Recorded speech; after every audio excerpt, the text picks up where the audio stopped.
students, in Laplace equation, our next is when boundary conditions and initial conditions are given. So इसमें initially क्या है, we have u is a function of x and y. This means x vary कर रहा है, y vary कर रहा है, उसके according we have to solve our equation. So our Laplace equation is curl square u upon curl x square plus curl square u upon curl y square is equal to 0. U is a function of x and y.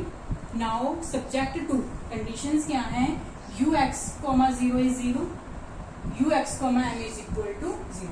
हमारा function क्या होता है, ux1. This means इसमें हमारा क्या है, y very कर रहा है from 0 to m and x is 0. So u is 0, y is 0, u is again 0 but y is m. Next condition is u is 0 but here x is 0, y is y, and here u l comma y is f of y. U function is f of y when x is equal to f. These are the conditions in which we have to solve for this Laplace equation. So firstly we know our function uxy is function of x, y of y. Now our conditions क्या हैं वो हमने दोनों लिख ली.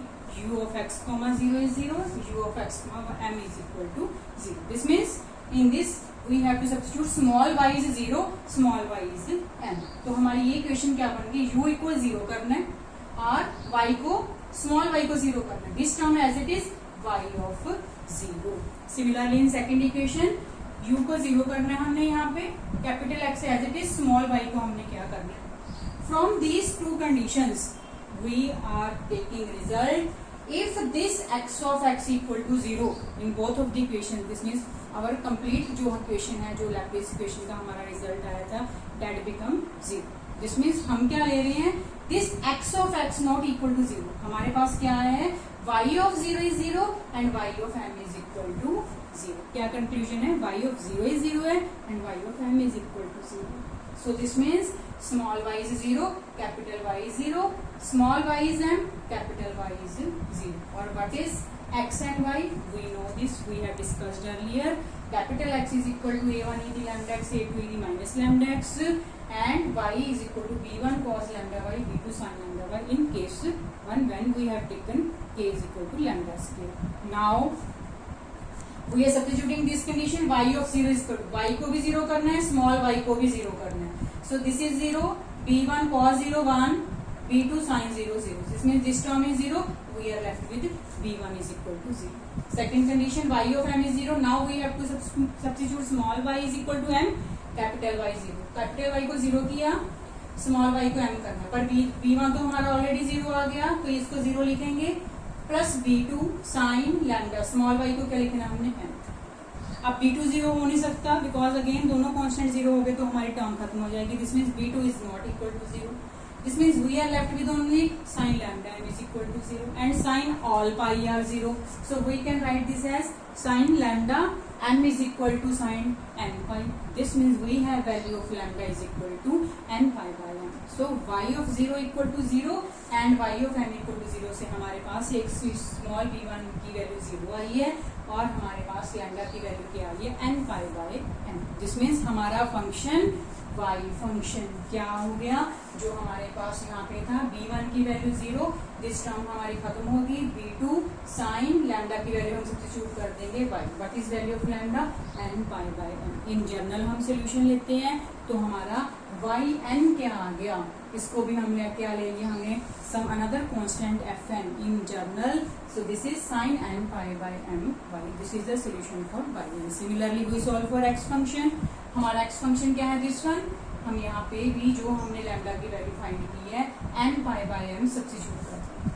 इसको भी solve करेंगे तो हमारे पास सोल्यूशन क्या आया एक्स एन फंक्शन के लिए, because in general we have to discuss an sin hyperbolic n pi by m x. Hyperbolic function क्यों आ रहा है, बिकॉज जब हमारे पास एक्सपोनेंशियल फंक्शन आ जाता है, साइन हाइपरबोलिक हमारे पास सीटा जब होता है तो हम क्या कब आता है, जब एक्सपोनेंशियल की टर्म्स आ रही हैं तो हम उसको सॉल्व करने के लिए हम इसको इस फॉर्म में लिख देते हैं, साइन हाइपरबोलिक थीटा की.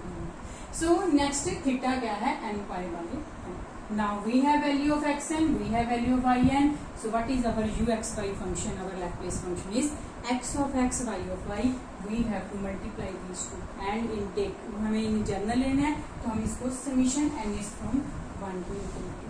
So फर्स्ट एंड सेकंड दोनों फंक्शन को मल्टीप्लाई किया, ये हमारे पास क्या आ गया uxy function and uxy is summation n is equal to 1 to infinity. दोबारा हम क्या कर रहे हैं, जो an और fn फंक्शन है इसको हमने एक कांस्टेंट नाम दे दिया capital En. In general this En, this function and sine second function. So this is the equation number A which our required solution. Now we have this is these two are values जो है हमारे पास by k when we are substituting k is equal to lambda square. ऐसे ही हमने k 0 discuss किया था, मतलब lambda is 0 and when k equal to minus lambda square. पर उसमें हमारे पास जो conditions हैं वो satisfied नहीं होती, which means वो दोनों केस हम रिजेक्ट कर देंगे. So we are selecting only this case. So solution is given by only equation number A. तो ये हमारा जनरल सोल्यूशन. नेक्स्ट हमारे पास फर्दर एक क्या कंडीशन गिवन थी हमारे पास, u ly is equal to F of y. तो ये जो बाउंड्री कंडीशन है हमने यहाँ पे यूज की है, जो हमारा यहाँ पे x0 था u फंक्शन, जिससे हमारे पास ये सी. और लास्टली हमारे पास क्या लेफ्ट है, this condition u l y is equal to F of y. This means here x equal to l and u function is f of y. So in equation number A we substitute this u function is equal to f of y and x equal to l. This term as it is, पर जहाँ पे l है sorry x है वहाँ पे l substitute कर देंगे. This function. So last condition जो है हमारी x इक्वल टू l हमने यहाँ पे सब्सिट्यूट कर दिया एंड u फंक्शन को f of y. इसको कैसे सॉल्व करते हैं by Fourier series. This term as it is इधर, this whole term f of y function इस साइड हम इसको लिखते हैं और क्या आता है 2 बाय लेंथ 0 टू लेंथ. और हमारी लेंथ क्या है, वेरिएबल क्या है, y वेरिएबल है हमारा, तो dy. सो हमारा y कहाँ पे वेरी कर रहा है, हमने यहाँ पे लिखा था 0 टू m. सो क्या आ गया 0 to m 2 by m 0 to m. ये हमारा फोरियर सीरीज करवा देंगे. देन जो हमारा em के साथ ये कांस्टेंट था वो इस साइड आके डिवाइड हो गया sign hyperbolic n pi by m. ये हमारा 2 बाई m के साथ है. अंदर क्या फंक्शन आता है f of y and this function, और we are integrating with respect to y. Limits of integration are from 0 to m. ये फंक्शन हमारा क्या है, constant, because our variable is y. So ये फंक्शन क्या है हमारा, constant function. So 2 by m sine hyperbolic n pi by m, साथ में क्या है, this is constant.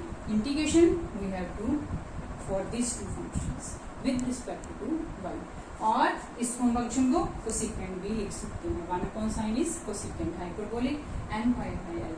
Now we have to integrate this function and substitute limit 0 and n.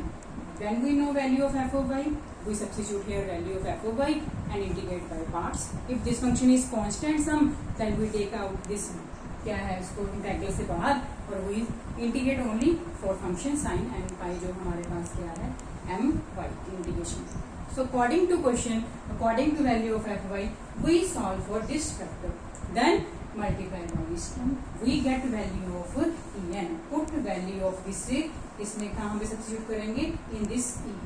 uxy में हम वैल्यू सब्स्टिट्यूट कर देंगे en की. Then we get our required solution for Laplace equation. Simply we solve for firstly en and value substitute in this equation number a, value of a. Then we get our required solution.